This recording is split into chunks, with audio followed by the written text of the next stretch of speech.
Prvo želim sve da vas pozdravim ispred Glasa mladih opštine Kula, da saopštim prve neke zvanične informacije.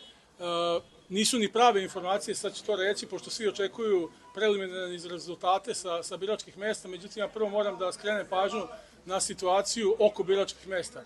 Imamo situaciju u Crvenki na biračkom mestu broj 19, da je došlo do opkoljavanja biračkog mesta od strane nepoznatih lica koje su opkolile u automobilima bez tablica i bukvalno da članovi biračkog tima ne mogu da izađu bezbedno sa tog biračkog mesta, a upravo dobijamo informacije da su opet ta neka nepoznata lica maskirana počela da se približavaju i našim kancelarijama, znači i drugim biračkim mestima na kojima još nije završeno prebrojavanje glasova.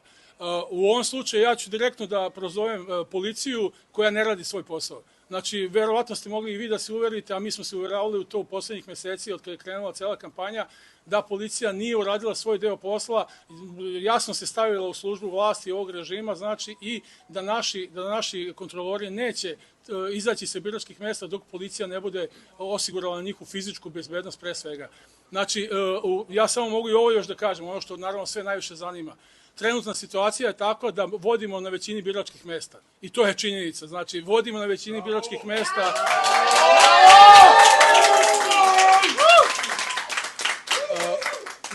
Naravno da će ova vlast se truditi da taj rezultat na svoje načine pokuša da izmeni. Mi to nećemo dozvoliti. Znači, borit ćemo se svim pravnim, legalnim sredstvima da od toga ne dođe.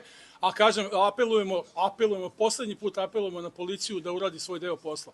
Jer zaista, posle svega ovoga što se desilo, jedino je još ostalo na kraju da ne daj Bože dođe do nečega težeg nego što je bilo, svesni ste i vi, videli ste ceo dan kakvih incidenata bilo svuda. Mi ne želimo da toga dođe, mi samo želimo da se ovaj izborni proces okonča na normalan način. Dobit ćete informaciju u toku večeri, znači o daljim rezultatima. Toliko za sada.